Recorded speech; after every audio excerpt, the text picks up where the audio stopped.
right. All right. It is 9 o'clock. We're going to go ahead and get started. Thank you guys for being a part of the 13th episode of the Revolutionary Code, where we bring the truth about how governmental politics actually works in every facet of human existence and how that affects our people, melanated Black people here in America. I am your host, Brother Tamani Mwandani out of Houston, Texas. I am the direct revolutionary product of one Cardinal and Bayou Chewy out of the Shrines of the Black Madonna, and an indirect revolutionary product of one Albert B. Clegg, African named Jaramogi Abebe Ajiman, the founder and the father of liberation theology and the founder of the Shrines of the Black Madonna. I am also the founder of the Black Gold Nation movement. My co-host is the national director of our political strategy and implementation department, and also the chairman of LACE, Liberation Advocates for Community Empowerment, the intellectual gangster and corporate grassroots revolutionary from Shreveport, Louisiana, aka the Boot, Brother Craig B. Lee. Brother Craig, how you doing? I am doing consciously Black and 100 and on cloud 9 because my soul brother LeBron Goat King James delivered the championship, and so I'm ready to deliver some body blows tonight as we get into our conversation. So I'm doing, as Bob Marley would say, Irish. Right. If you're joining us via Zoom and you have any questions, please post them in the chat. If you don't mind being on a camera, when we get to the Q&A portion, please make sure your camera is turned sideways so that the visuals come out the right way when we get to the editing department with our marketing and media area. Before we get started, please allow me a moment to briefly tell you about the Black Gold Nation movement. Our ultimate goal is to put our people in a position by which we can own and or control the environment, where we can own or control the space where we live. It is our contention in this movement that when we allow other people to control our environment, we lose, period. When we allow other people to control any aspect of that environment, we always find ourselves on the bottom. So when we allow other people to control the political systems, the economic systems, the spiritual systems, the educational systems, we always seem to find ourselves on the bottom of that system. So since we are tired of being on the bottom, and it has been proven that when we are in control of our own space, not only do we do just fine, but we start outperforming other people, and of course they get jealous and they destroy it. We don't want to be on the bottom. We want to be in control of our environment and space. So in this movement, our ultimate goal is to put ourselves, our people, in a position by which we can own and control the space where we live. We are not here to just inform and educate. We are here to inform, educate, motivate, mobilize, organize, and build, period. Every single thing we do in this movement is about bringing our people together so we can find the right people, so we can get about the work of building a nation within this nation so that we can be free, we can be safe, and we can do as we see fit as it relates to moving the Black forward, the Black being the Black mind, body, spirit, and psyche. So tonight's show title is 50 Years of Rage, Why True Liberation, Salvation, and Freedom Eludes Us, and Why It Will Continue If We Don't Change. Again, that is 50 Years of Rage, Why True Liberation, Salvation, and Freedom Eludes Us, and Why It Will Continue If We Don't Change. So I have some videos I want to share with you guys tonight to drive home this point of what we're talking about as it relates to 50 years of rage. And of course, it goes beyond that, but the video starts from the early 60s. And we're going to hopefully tonight gain a better understanding of just how long our people have been dealing with these issues of white supremacy and racism, and more importantly, sadly, just how confused we are as it relates to really doing something about that. So give me a quick second to share my screen, and we will get this video up and running, and we will be good. Give me a second real quick. Quick. Share, there we go. All right. All right, I need two people to let me know when you guys can see the screen. Any two persons will work. I can see it. That's one. One more person. I can see it. Excellent, brother. Thank you very much. I appreciate it. All right, here we go. You guys can hear it, right? See and hear, brother. Cool. All right.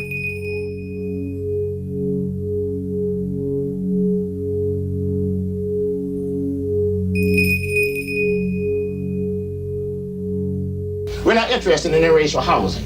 We don't want your neighborhood. We want ours to be just as good. See, we don't want a store in your neighborhood. We don't want you coming in our neighborhood and open up stores and exploiting us and then go home and throw a bomb if we move next door out in the suburbs.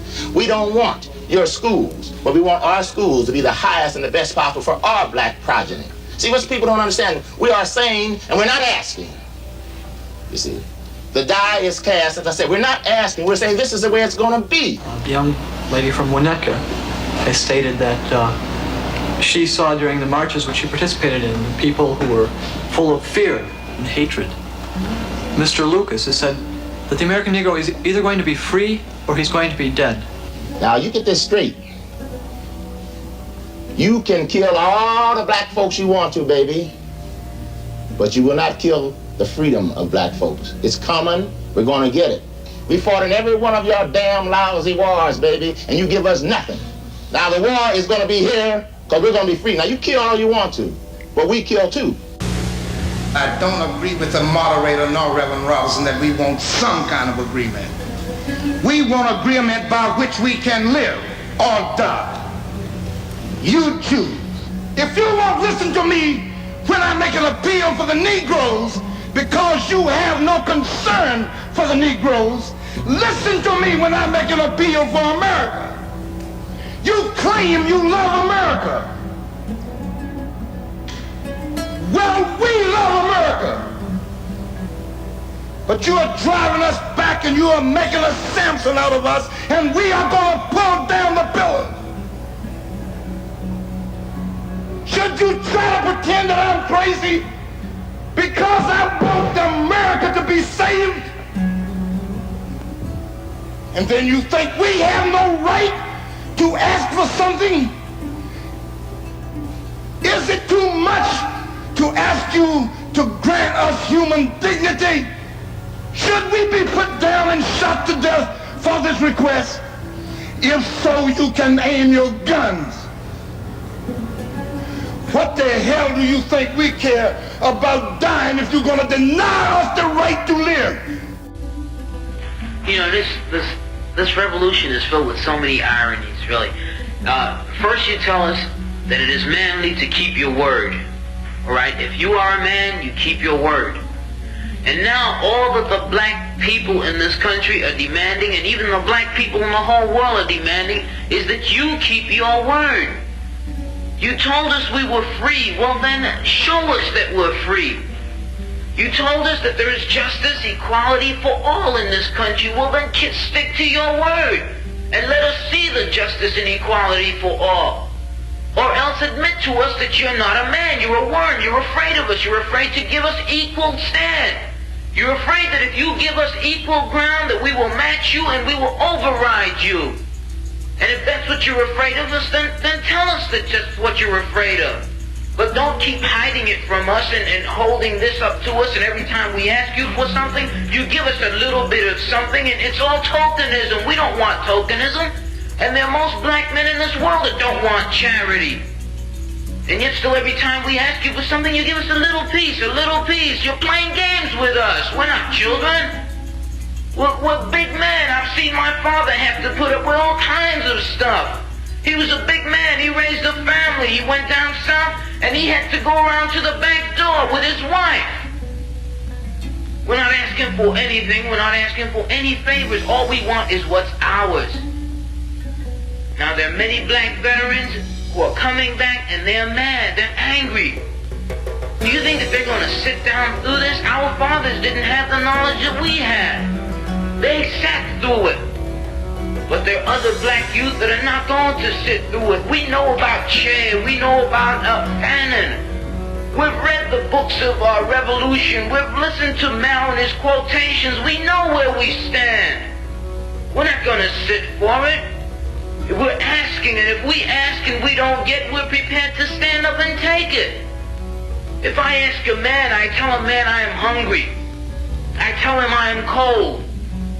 And I ask him to do something about my condition.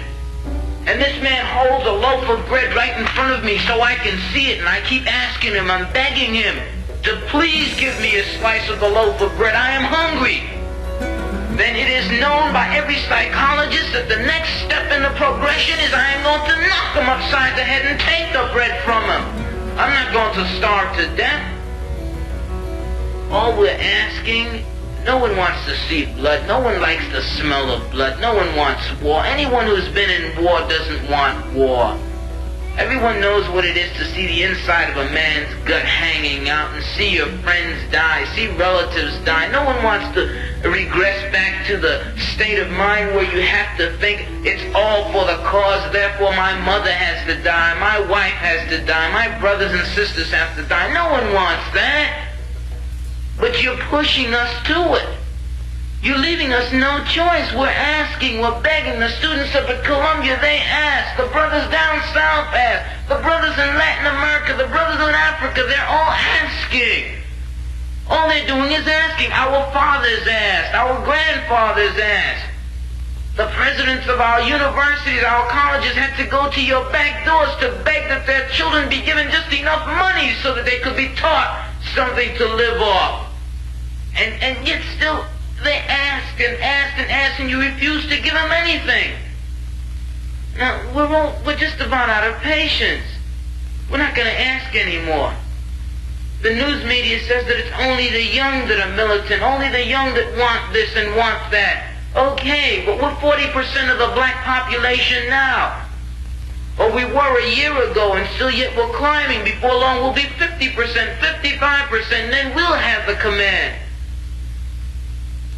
We're not going to take it. We're not going to take sitting in rotten parks and in places that just aren't fit for living. We're not going to take it. There's a limit to a man's patience, and everyone knows that God, Christ, heaven, everyone knows that what we're asking is not $1 million. What we're asking for is humanity. We're asking to be allowed to live like human beings. And God, you tell us that this is too much to ask. You're sick. You're definitely sick. How can you tell me that it's too much to ask to be a human being? Why am I mad? You know, white people ask me, why am I so angry? And, you know, I don't have any answer for him because it'd be ridiculous for me to answer him because he couldn't understand anyway, obviously, because he asked me the question. The 400 years that I've existed there, 3 years, 3 generations within my own family, why don't you know what I'm like? What is it so new in 1968 or, in the 60s that you've got to learn? Because my grandfather was born, he's 90. My mother was ready for integration. She's middle-class Negro. Now, all of a sudden, you come to me and you say, communicate with me. Hell, I've been here all the time. And we've been. Where were you? Communicate. What do I have to say to you? The most advanced nation in the world. It has to be resolved. It has to be resolved because I want my children to have an answer. If not me, I personally prefer that I have an answer. I don't have, I like to think I don't have. If my man was wearing this, I would be all over him.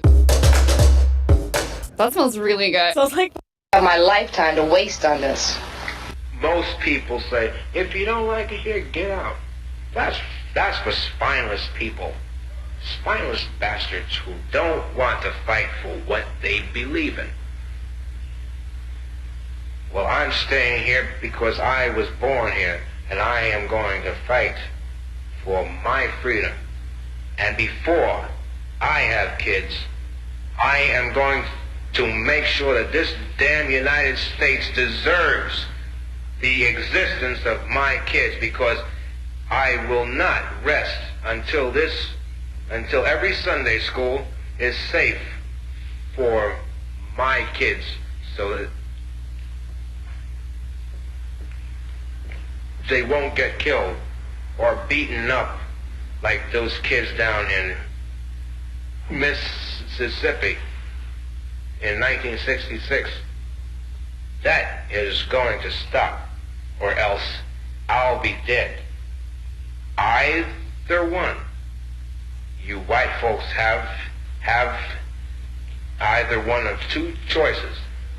Give me my damn freedom or kill me. Because I am tired of sitting by being an Uncle Tom or a house Negro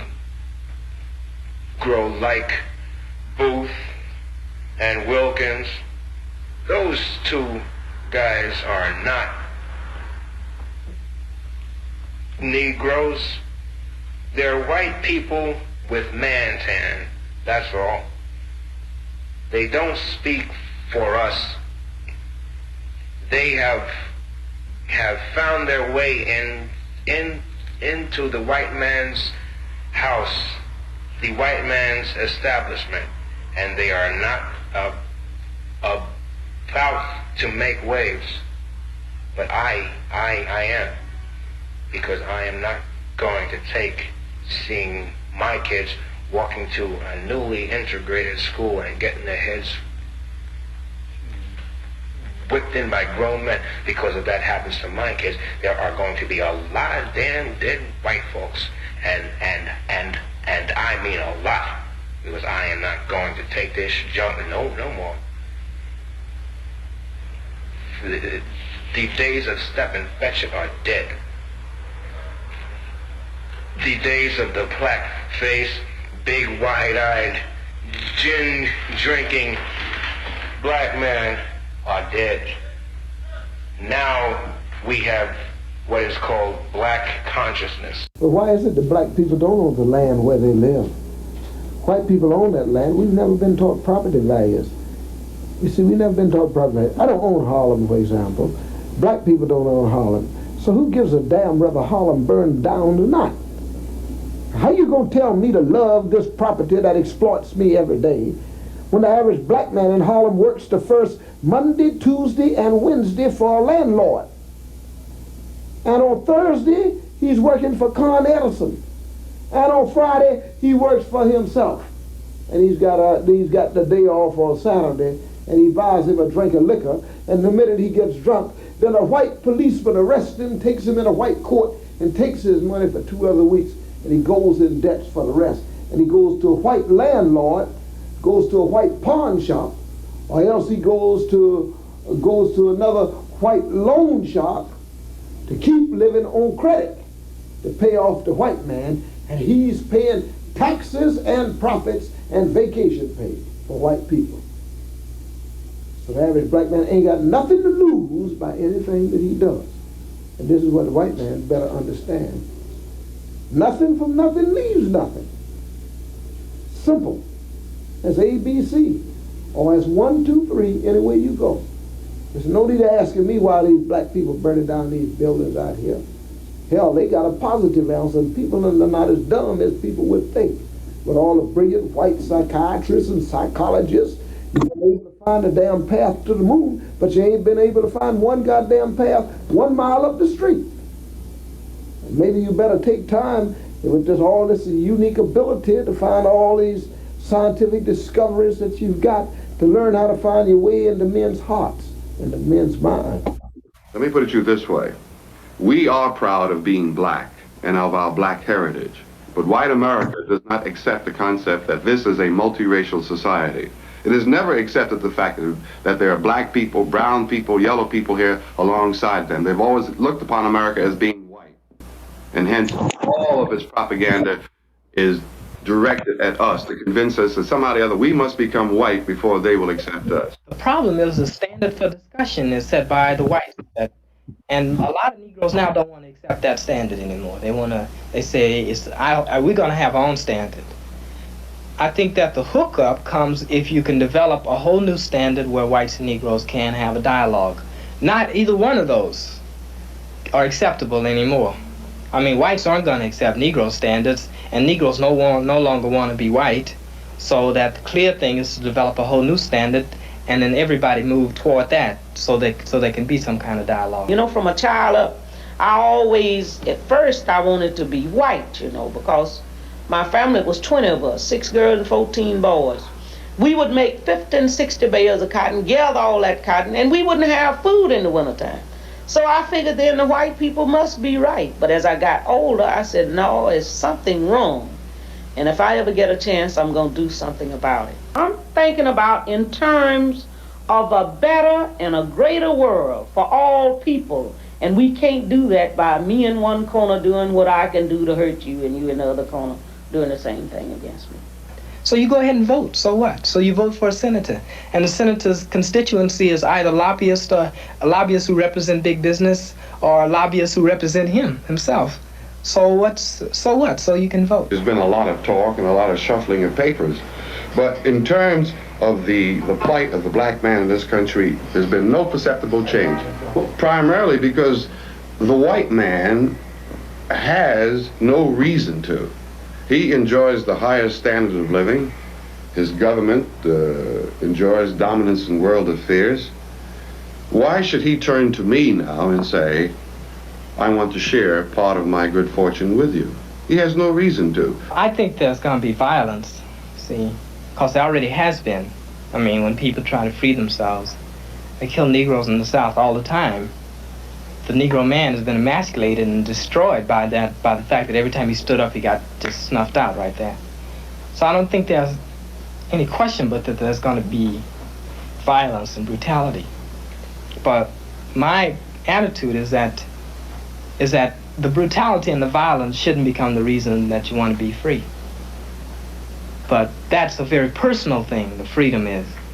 See, the question isn't what is freedom to me, it's what price freedom. Because sometimes the price that you pay for freedom is the very thing that makes you a slave again. That's what I think happened in Russia in 1917.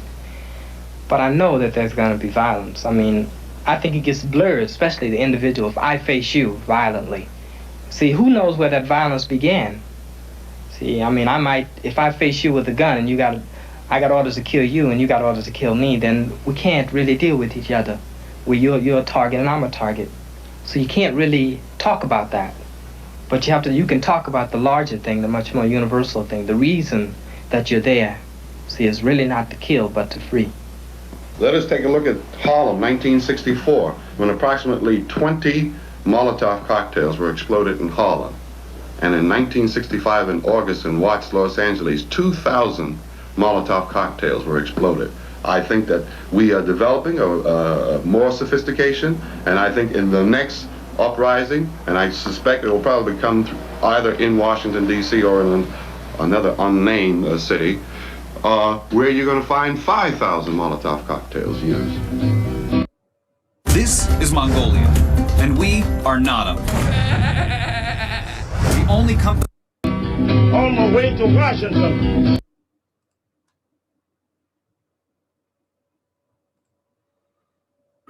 All right, that was the first one. I'm about to zoom into, roll right into the next one as soon as my screen catches up to my clicks. And we will watch the next one. Come on, screen. Oh, okay, here we go. All right, so that was the first one. Get ready for this next one.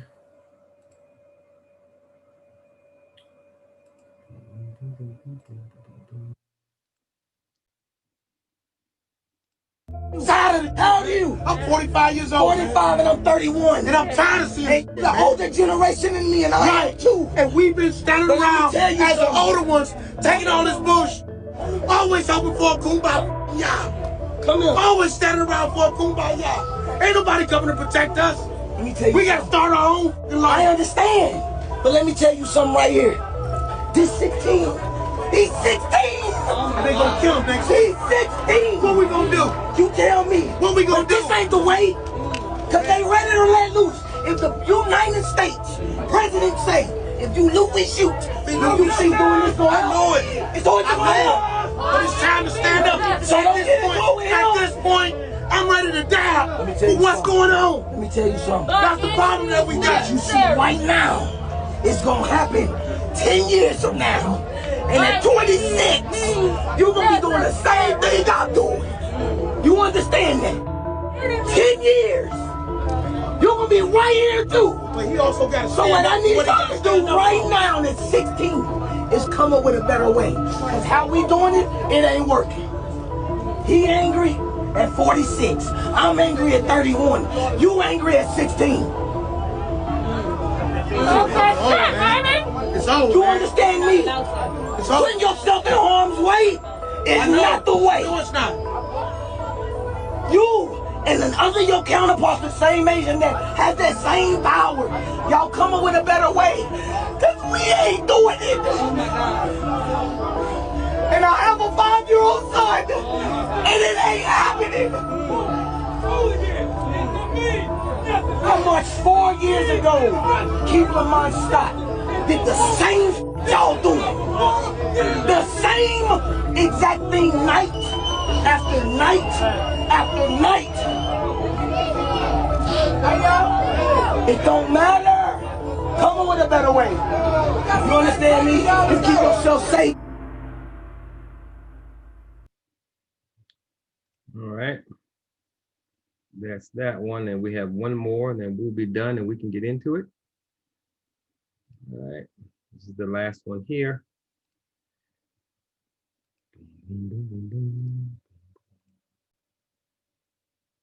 Let's ask ourselves why in this country in 2020, the financial gap between poor blacks and the rest of the world is at such a distance that people feel like their only hope and only opportunity to get some of the things that we flaunt and flash in front of them all the time is to walk through a broken glass window and get it. That they are so hopeless that getting that necklace, getting that TV, getting that change, getting that bed, getting that phone, whatever it is that they're gonna get, is that in that moment when the riots happen and if they present an opportunity of looting, that's their only opportunity to get it. We need to be questioning that. Why are people that poor? Why are people that broke? Why are people that food insecure, that clothing insecure, that they feel like their only shot, that they are shooting their shot by walking through a broken glass window to get what they need? And then people want to talk about, well, there's plenty of people who pulled themselves up by their bootstraps and got it on their own. Why can't they do that? Let me explain to you something about economics in America. And I'm so glad that as a child, I got an opportunity to spend time at Push where they taught me this, is that we must never forget that economics was the reason that black people were brought to this country. We came to do the agricultural work in the South and the textile work in the North. Do you understand that? That's what we came to do. We came to do the agricultural work in the South and the textile work in the North. Now, if I right now decided that I wanted to play Monopoly with you, and for 400 rounds of playing Monopoly, I didn't allow you to have any money, I didn't allow you to have anything on the board, I didn't allow for you to have anything, and then we played another 50 rounds of Monopoly, and everything that you gained and you earned while you were playing that round of Monopoly was taken from you. That was Tulsa, that was Rosewood. Those are places where we built black economic wealth, where we were self-sufficient, where we owned our stores, where we owned our property, and they burned them to the ground. So that's 450 years. So for 400 rounds of Monopoly, you don't get to play at all. Not only do you not get to play, you have to play on the behalf of the person that you're playing against. You have to play and make money and earn wealth for them, and then you have to turn it over to them. So then for 50 years, you finally get a little bit and you're allowed to play. And every time that they don't like the way that you're playing, or that you're catching up, or that you're doing something to be self-sufficient, they burn your game. They burn your cards. They burn your Monopoly money. And then finally at the release and the onset of that, they allow you to play and they say, okay, now you catch up. Now at this point, the only way you're going to catch up in the game is if the person shares the wealth, correct? But what if every time you share the wealth, then there's psychological warfare against you to say, oh, you're an equal opportunity hire. So if I played 400 rounds of Monopoly with you and I had to play and give you every dime that I made, and then for 50 years, every time that I played, if you didn't like what I did, you got to burn it like they did in Tulsa and like they did in Rosewood, how can you win? How can you win? You can't win. The game is fixed. So when they say, why do you burn down the community? Why do you burn down your own neighborhood? It's not ours. We don't own anything. We don't own anything. Trevor Noah said it so beautifully last night. There's a social contract that we all have, that if you steal or if I steal, then the person who is the authority comes in and they fix the situation. But the person who fixes the situation is killing us. So the social contract is broken. And if the social contract is broken, why the f do I give a shit about burning the Football Hall of Fame, about burning the Target? You broke the contract when you killed us in the streets and didn't give a f. You broke the contract when for 400 years we played your game and built your wealth. You broke the contract when we built our wealth again on our own by our bootstraps in Tulsa and you dropped bombs on us. When we built it in Rosewood and you came in and you slaughtered us. You broke the contract, so f your Target. F your Hall of Fame. As far as I'm concerned, they could burn this bitch to the ground. And it still wouldn't be enough. And they are lucky that what black people are looking for is equality and not revenge.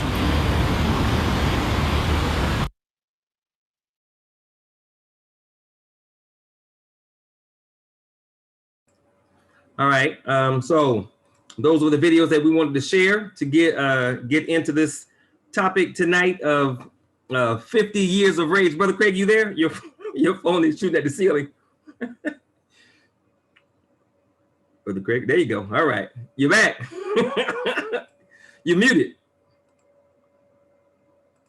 You're still muted. All right. Cool. All right. All right. So the topic for tonight's show is 50 years of rage. Why true liberation, salvation, and freedom eludes us, and why it will continue if we don't change. So before we get into discussion of the video, let's talk with some definitions so that we're all starting from the same point. What is, Brother Craig, what is true liberation and salvation? True liberation and salvation is the freedom of your mind, your spirit, and your body. Your mind, your spirit, and your body for the purpose of empowering, enlightening your mind, your spirit for the ultimate goal of empowerment, which means the ability to control your destiny, spiritually, culturally, educationally, economically, socially, and politically. Cool. Why don't we have that?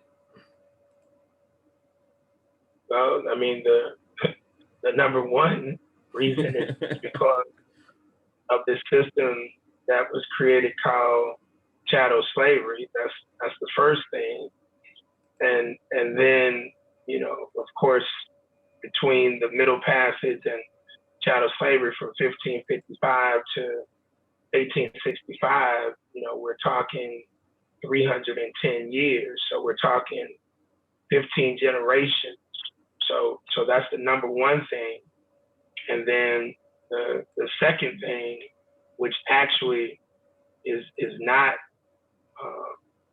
the period that most people would think about, which was Jim Crow segregation, which was actually, other than the extreme violence and the danger for us, that was really our greatest period of growth and elevation as a pseudo group. We looked the same, but we were forced to deal with each other. But the second period that has, you know, really messed us up is the period that we're in now, which is the period of pseudo integration. And this is the period that has given us this illusion that we're free mentally, that we're free spiritually, and that we're free physically. And, you know, the third thing is partially correct to a degree, but freedom of the mind and spirit is still elusive as a byproduct of what happened during chattel slavery. And then the second, the period that is, you know, was the most dangerous period from 1865 to 1964, the period that's known as Jim Crow segregation.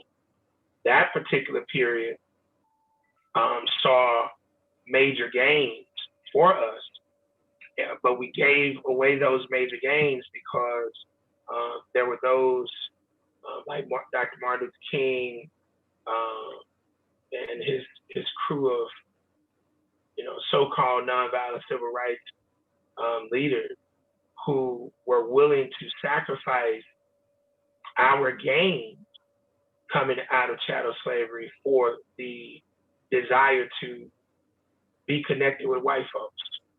And to this day, October the 15th, 2020, we have not recovered, and we have actually gotten worse. Yep. And we were coming out of chattel slavery January the 31st, 1865.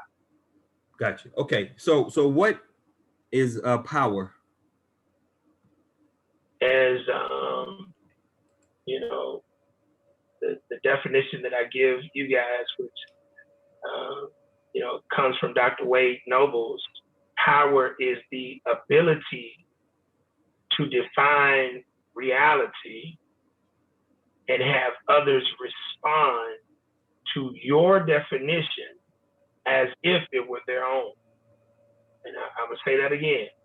Power is the ability to define reality and have others respond to your definition as if it were their own. That's power. So for Black people who think that they have power now, for Black people who think that they are truly liberated and free now, what would you say to those? Are we talking about Black people, or are we talking about Negroes, melanated Negroes? Negroes. Because melanated Negroes. We know there's a difference. There's a difference, yes, sir. Melanated Negroes. I would tell them that they're delusional, and depending on the tone that they would take, right? I might have to call them retarded, but I would first start out with something nice and say that they're delusional. So a nice diplomatic response. Okay, so from the first video, the one that's from the 60s, what's the one thing that stands out to you the most from everything that the speakers were saying? And it was actually a lot more than 7. It's more like 11. But what is the one thing that stands out that was most common with everything everybody was saying? What is the one thing that stands out the most to you? Idealism, and the ignorance of the game, of the system, and the philosophy. And based on that idealism, you heard a lot of rhetoric. And I mean, they were serious about what they were saying, but because they didn't have an understanding of the philosophy that regulates and controls, the system, and then they didn't understand the system, and then they didn't understand the game that is inside of the system that is controlled by the philosophy. It created a lot of frustration and the idealism of believing that you could threaten serial killers. Yeah. With your own version of, I guess they would say it's violence, but in most instances it would be self-defense.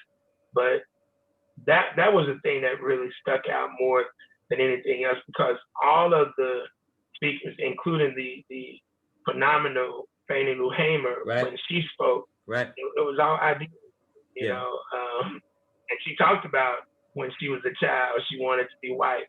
And I'm glad that she did, because for people, most Negroes, melanated people, they don't want to admit the truth that they want to be white. Yeah. So I'm glad that she was willing to admit that. But even within her reality focus, she was still dealing with idealism. The greatest thing that stood out to me was everybody was begging white people for freedom. Everybody was saying to white people, give us freedom, give us humanity, give us manhood. And the only reason a person would do that is because they have absolutely no idea how power works. Exactly. No one is going to Exactly. give you power. Exactly. No one is going to share power with you. No one is going to give you respect. And what was really enlightening, shocking. Of course, I took notes on what everybody was saying, but the young brother with the high pitched voice, he correctly stated. He said a lot, but he correctly stated. Where is that? Okay, he correctly stated. I got too many notes. He said he calls out the psychological sickness of white people. He said, "You guys are sick. You're actually sick." But he doesn't realize his own psychosis and that he is pleading to the people who are sick to give him freedom. So you are saying you people are sick because you want me to demand humanity, but nigga, excuse me, that's who you pleading to.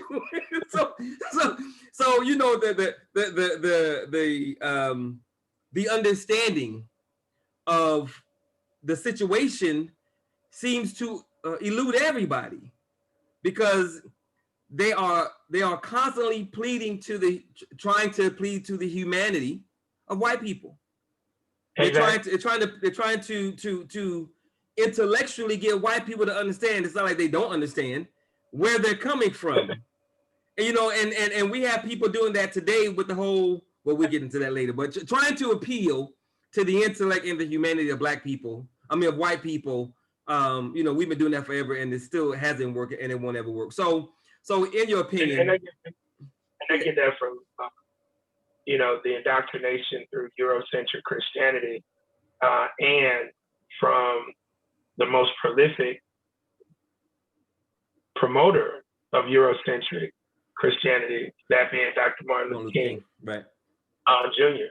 And it's unfortunate, because the other thing too, in that they were wanting these psychopaths, these sociopaths, these serial killers, these terrorists, to tell the truth. You know, just tell us.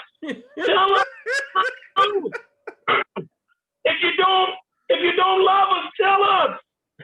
And it's just like, so the game in and of itself, frustrates the hell out of.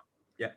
And so, as the creator has guided me to dissecting and breaking this thing down, philosophy, system, game, that marriage between those three constructs, it pretty much frustrates the people who are sincere grassroots folks. For those who go ahead and buy into the matrix that is presented, those who embrace Eurocentric individualism over their stolen legacy of Afrocentric collectivism, a lot of them, they make do. But they're making do as it relates to the tokenism, regardless of how much money that they acquire in the matrix. Right. They make do as a byproduct of the tokenism. Right. And I think a lot of our people who make do, I think they accept their role. Exactly. In that to be an Uncle Tom, to be a coon, to be that example of what they know the majority of black people cannot obtain. Because like the sister said in the last video, it is a game and it is rigged. Exactly. Yeah. And I think she was probably the most powerful and prolific of all the videos, because she realized that this is a game and it's rigged. But unfortunately for her, she doesn't know that there is a solution that, of course, that works. So, and I'm glad you brought her up before we go to the next point. You know, her anger. Yeah. I would have asked her, you know, what in the hell are you so angry about? Because, you know, you create the illusion that you study, you know, because you brought up Tulsa, Greenwood. Yep. You brought up Rosewood. Okay, you brought those things up. But like I told you before, coming out of slavery, as a matter of fact, the year before slavery ended in 1865, perceptibly ended. Mental slavery still continues to this day. But before physical aspect partially ended, in 1864, you get Chubtown, Georgia, Black Township, and you get over 200 Black townships that were created between 1864 and 1954 at the height of the most dangerous period for our people on these shores, even more dangerous than chattel slavery, because the white slave owner, understanding that we were commodity, had to protect us to a large degree, although they would beat the hell out of our people and rape and brutalize to some degree. They needed bodies in order to do their commerce.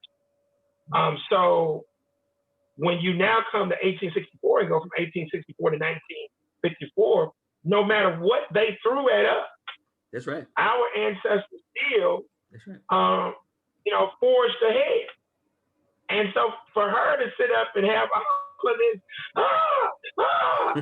and I know I can ask her, sister, what have you done in your short time on this planet that would even be remotely connected to what our ancestors still did, coming out of chattel slavery and still dealing with the most dangerous period for our ancestors, our people in this country? What the hell are you mad about? Right. I mean, this is really, no matter what struggle we're going through right now, it don't compare. Anybody, it don't compare. It don't even compare. Not even close. So when I hear Negroes with all of this foolishness, like, this is like a lot of weight. It ain't no goddamn lot of weight. And the only reason it appears to be a lot of weight is because you are lacking an understanding of your history and your culture. Right. And if you understood that, you wouldn't sit up and act that irate like you just got out of goddamn slavery yesterday. Yeah, and we constantly, continually, repeatedly, we miss that point. And I think it is that we simply don't know all the things that Black people did directly following slavery.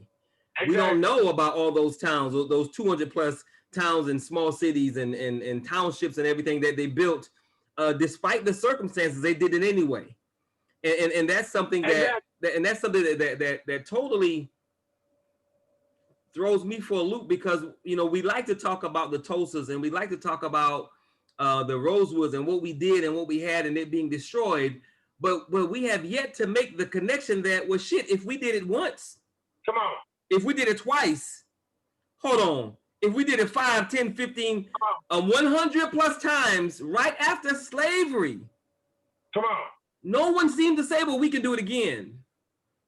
Because no one seems to get that understanding and that reality, which again is one of the reasons why we are so important. Okay.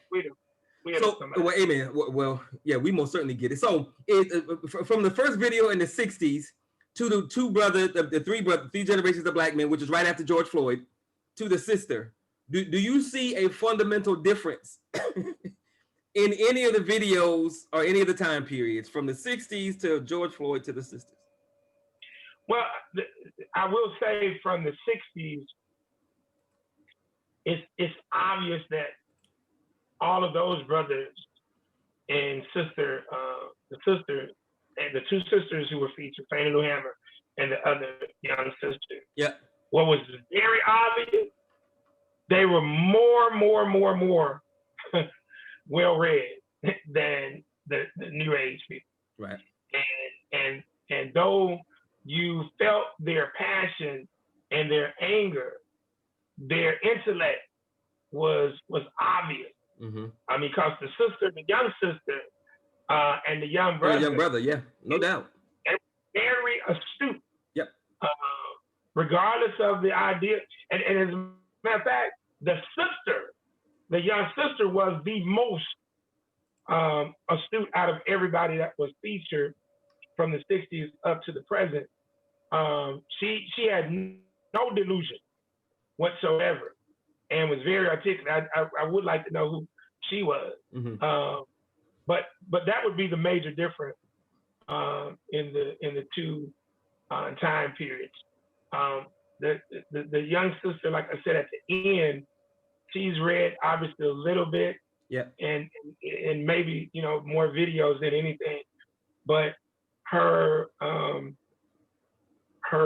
irate posture versus those back in the gap, it didn't go because they were living that at that particular point. So you can get where the brother who stood in the courtroom of the white, all white male, you can get where his frustration comes in, but again, that would be the big difference, the learning of the different entities. Yeah, his name was William Hayden, the second brother that spoke. She reminded me of him because they're both screaming and yelling, trying to get white people to listen, and white people don't give a damn. Did you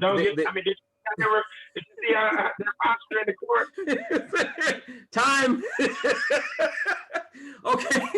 Okay. So of the 5 primary pseudo solutions, which means they are fake, that we've talked about, of our people trying to create something for black people, trying to get black people to do something. Of the 5 pseudo solutions we talked about separation without political power, separation via some governmental paperwork, freedom papers, court-appointed status, focusing on only one symptom or problem as opposed to fighting on all fronts, reparations without mobilization and organization to take it, and religiosity, believing that Jesus is going to do it for you. Of those 5 primary pseudo solutions, which of course are still happening today, do you see any of those pseudo solutions placing our people on the path that will not end up us producing the same kind of video that we saw initially? Are any of those solutions going to put black people on a path whereby we won't be producing the same kind of video 50 years from now? No, I mean, hell no. I mean, it's the same. It's the same thing. The reparations issue is nothing new. I mean, that goes back to the 1800s. Religiosity goes back to damn 1500s. This whole sovereignty thing, that goes back to the early 1900s. What was the other one? Oh, leaving. Yeah, that goes back to the 1800s. That goes back to 1800s. So see, even within those pseudo solutions, they're all old. Right. And none of them are new. Not a one. And what's so funny when I hear people talk about leaving, right? Analysis for that. What's the case analysis for leaving America and going back to Africa? What's the case analysis? I don't know. Liberia. Okay. I'll go say Ghana. All right. Not Liberia. Okay. The Negroes went back with a Eurocentric mindset, trying to tell the native Liberians what they were going to do and what they weren't going to do. And then what it became? Civil War. That's right. They still broke to this goddamn day. And you know what's sad about that, Brother Craig, and I think all 3 videos simply highlight the fact that, like you said, none of these solutions are new. Yeah, no. And our people are still in the same position, despite the fact that these solutions that are not new have been out there for a very long time. So we can find case analysis and case studies for all of them.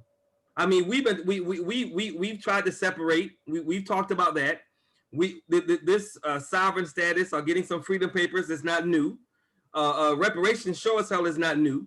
waiting on Jesus, of course, is not news. Like there's proof of these solutions not working, but our people continue to get duped because we are so desperate for a solution. And that's part of the problem. We don't understand that, you know, what we're up against has to be fought against in a certain way, and we have to do things that we've never done before. And that's why we're always talking about mobilizing and organizing around small geographic space so that we can control the environment. And if you can do that, then you're talking about, you know, another Wall Street, another Black Wall Street on another level, and that changes everything. Exactly. Because of course we're not talking about one Black Wall Street, we're talking about several. Exactly. Okay. All right. So my last question before we wrap this thing up, and we're doing pretty good on time. The 6 pillars of empowerment: spirituality, right culture, education, economics, socioeconomics, and politics. 6 pillars of empowerment.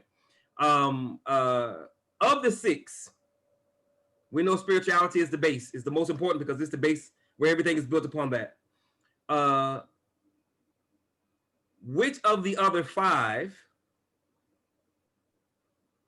would you say is the most needed to address or affect the feelings of the speakers in the first video? We know spirituality is the most important because it's the base and the foundation upon which everything else is built.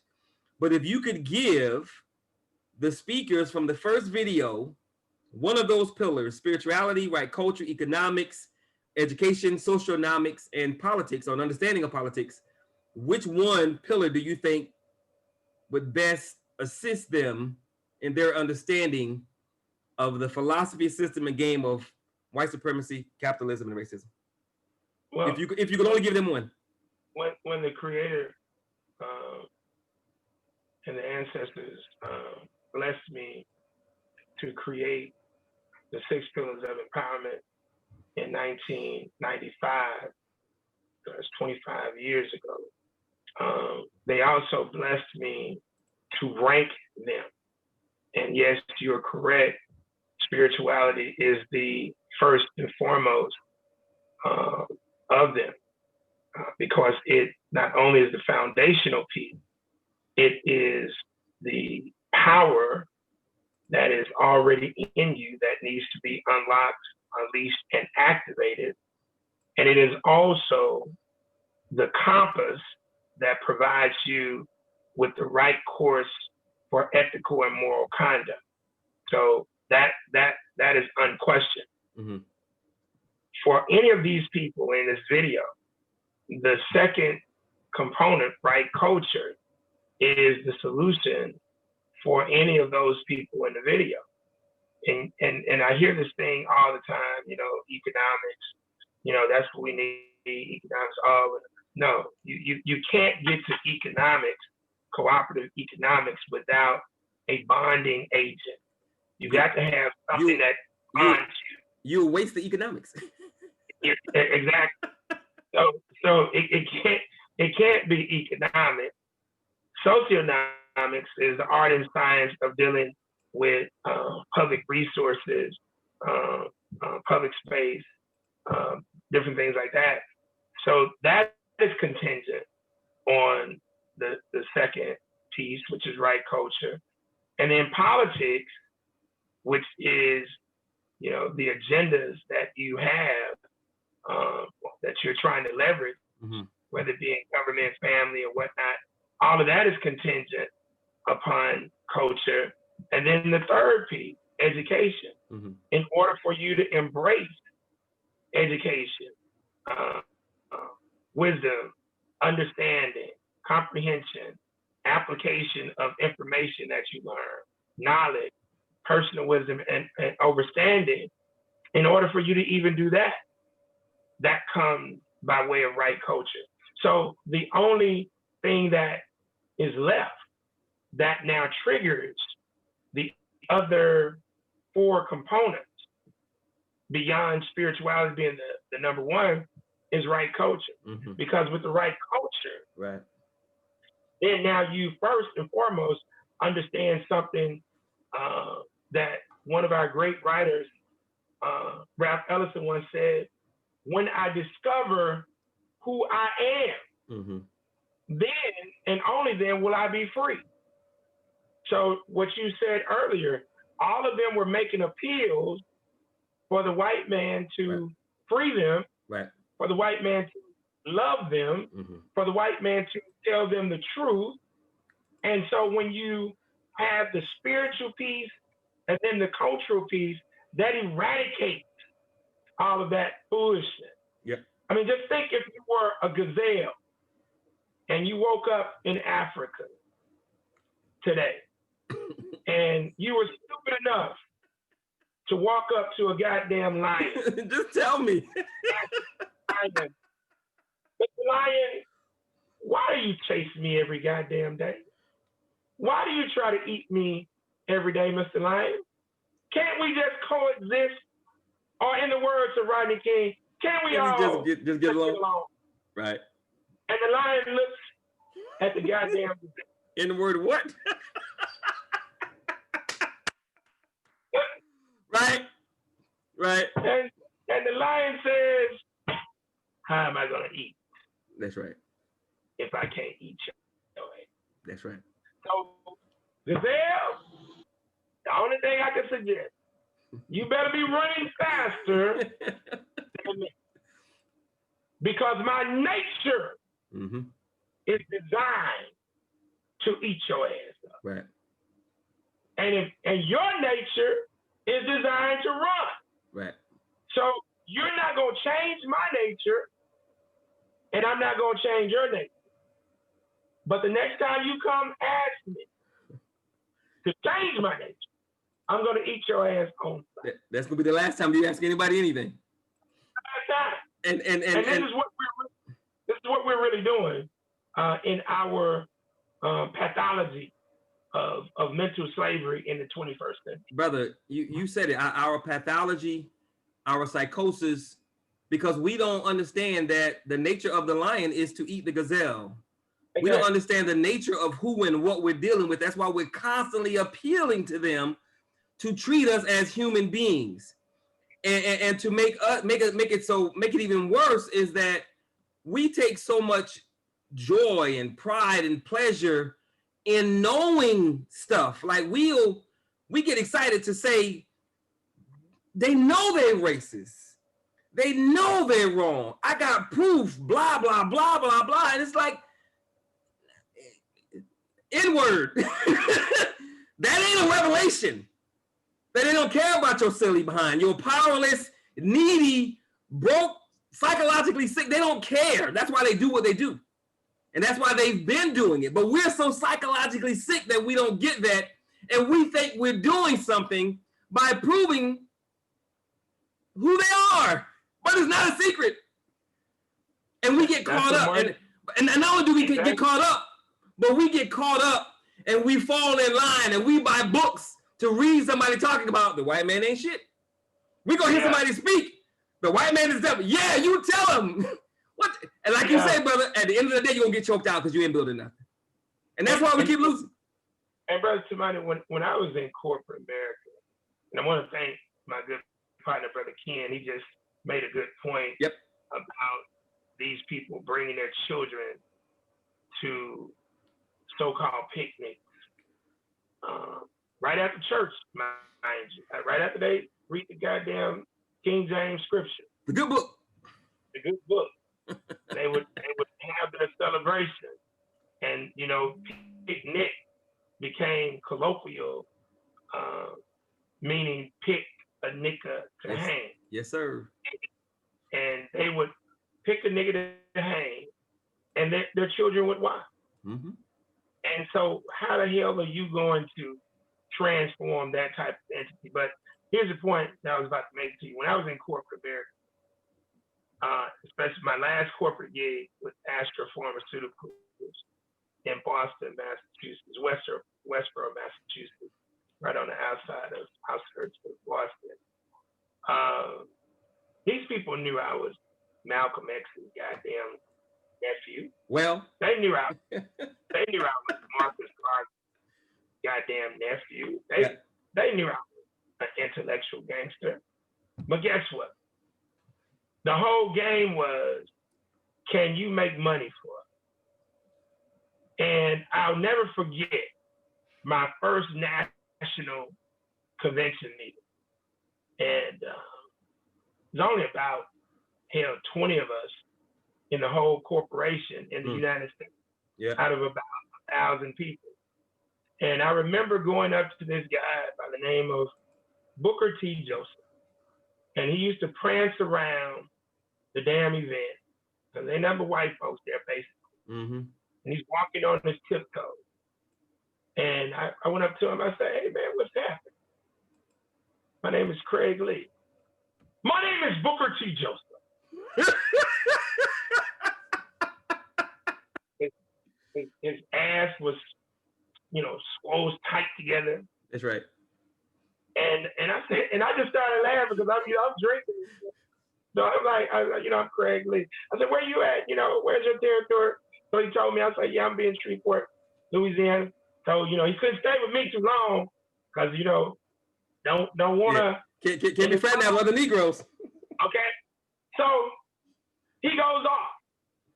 And so the vice president of the company named George Roadman, he comes up to me and we were cool from training because he would come to the hotel looking for young chicks and he would set off his black card. He would set out his black card at the bar and everybody was scared to drink with, except for me.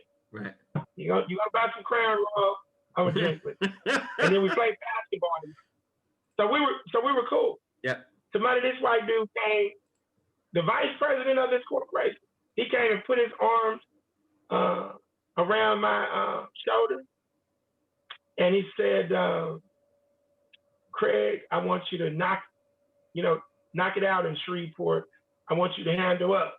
I said, "Absolutely, absolutely." He looked at Booker T. Joseph walking off.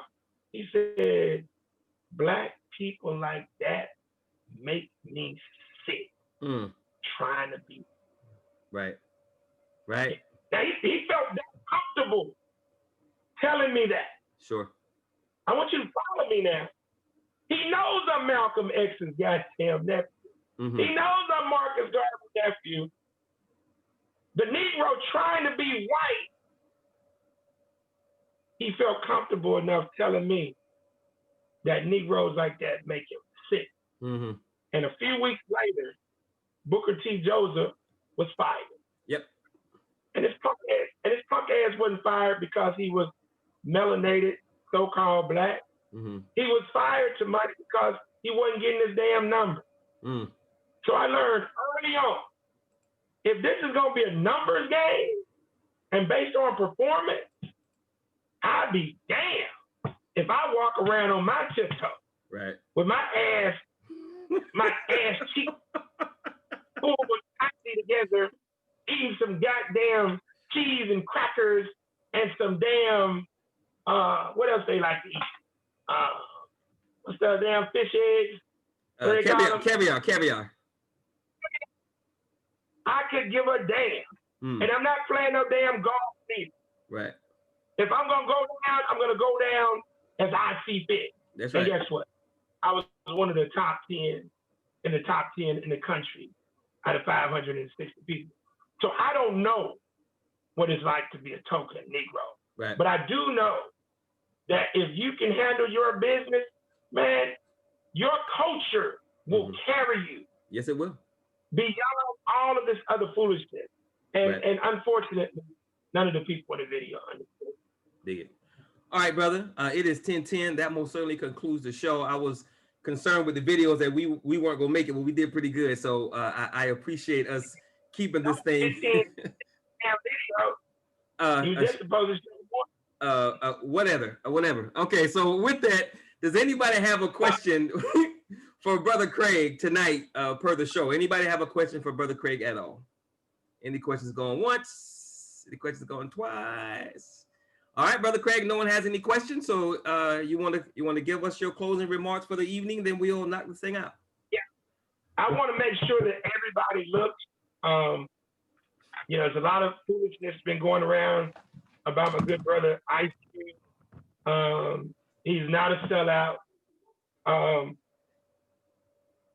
He offered up, you know, it wasn't a good plan. He did it wrong. But here's the thing. The Congressional Black Caucus ain't got no goddamn plan. The NAACP ain't offered up no damn plan.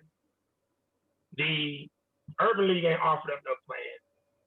So Cube is not a politician. He's not a corporate grassroots revolutionary like myself and Brother Tamani. So he did something just like a lot of Negroes are now getting caught up into wanting to be activists and organizers after George Floyd. And so I want you guys to see this interview that he did tonight with Roland Martin. And Roland Martin, I mean, just sold out big time. But you go to YouTube and pull up Roland Martin Unfiltered with Ice Cube and learn. The good thing about what I saw with Cube is that he does understand that you can't be focused on either one of these political parties. We have to develop a game plan, but the piece that Cube missed, he doesn't have a political team. And I ain't talking about just a few people. I'm talking about tens of thousands, millions of people with votes and money. And then you produce an agenda, and then you go and have a conference and you negotiate with both of the entities. And whoever is willing to sign on the dotted line, that's who gets the votes and the money. And so there are a few things that he's missing, but I give him kudos for stepping to the table. Enlighten yourselves, Black folks. Stop getting caught up into irrational emotionalism. Go back and learn from these particular videos that Brother Tamani. I pray Roland Martin messes around and call me on the goddamn. It'll be a experience for that. Because I will put him to school, because most people believe that Roland really understands this game and he don't. And there are all these Negroes are playing games, getting checks, and that includes D.L. Hughley from the Democratic Party, and it's all a game. The only way that we can win this game is to do what the Black Panther Party started to do, was to create our own independent Black political party, take over local land masses, and then connect those land masses into a regional and national force with votes and money, and put our game plan together. And that's who we rock and roll with. And we wouldn't give a damn if it's a Republican or Democrat. And just so you know, most of us coming out of slavery were Republicans anyway. That's right. To the party of Lincoln. So with that, I wanted to, challenge you guys to go and look at that video and check it out. And one last thing, look at the docu-series that Brother Tamani turned me on to, The Family. And it is powerful, and it'll show you what Christianity really is and how it is connected to the Congress, to the Senate, to the White House, and to Eurocentric capitalism. And wake y'all ass up and stop believing in tooth fairy.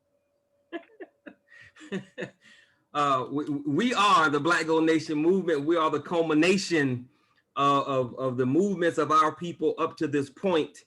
Any solution that is not what Brother Craig just stated is going to end up with the same sort of reaction as we just saw from the 1960s to now. Our people are confused. Our people are angry. We are hurting. We don't know what to do. We're frustrated because we've never been taught. What Brother Craig just said, no one is doing except us. And we're only doing it because we have the leadership that knows how to do it, understand it, and are putting things in motion. We are not trying to put together an agenda and then mobilize and organize. We're mobilizing and organizing because the agenda is already set. We just need the people in place. So everything we're doing It's about bringing our people together so we can find the right people who are ready, willing, and able to do, so they can lead everybody else who's ready to roll with us. Everything we're doing is set. We're not playing checkers. We're not playing marbles. We're playing chess like the white boy, and we're planning for the next 100 years. So if you want to waste time, continue doing what everybody else has already been doing for the last 50, 60, 70, 80, 100 plus years. I guarantee you're going to be on the video crying 10, 20, 30, 40, 50 years from now. But if you want to do something that's different, that we've never done before on this level, then you need to check out the Black Gold Nation movement, because we, as I said, we are the culmination of all the movements that have come before us, because we have studied them. We do understand them. We are building upon their successes, but we are not making those mistakes because we're filling those gaps. And that is the only way to roll. So if you want to roll and win, you need to get down with the Black Gold Nation movement, because that's what we're about, winning. And we're not playing games. We understand that we're on a very strict timeline. So every day matters. And if we're not adding to our numbers, then we're getting weaker, and that hurts all of us. So if you want more information about the Black Gold Nation movement, please send me an email, or you can send me an email at theblackgoldnationmovement@gmail.com. If you want more information about our 100 city virtual and actual tour that we're having right now, we are hitting 100 cities virtually online. And then I'll be going to these 100 cities starting in 2 weeks to mobilize, organize, and build with Black people. You can go to our events website, blackgold-wakandarising.com. Click on After the Protest, find your city, and register. Again, every single thing we do is about bringing our people together so we can find the right Black people so that we can move forward and build. Always remember 2 things. No one can do everything, but if everyone does something, everything will get done. And absolutely always remember that nothing is more sacred than the liberation and salvation of Black people. So with that, thank you guys very much for your time. Please share this video with 100,000 million Black people so that we can find the right Black people so that we can move forward and do. Y'all have a good evening. God bless. I appreciate it. Peace. Peace.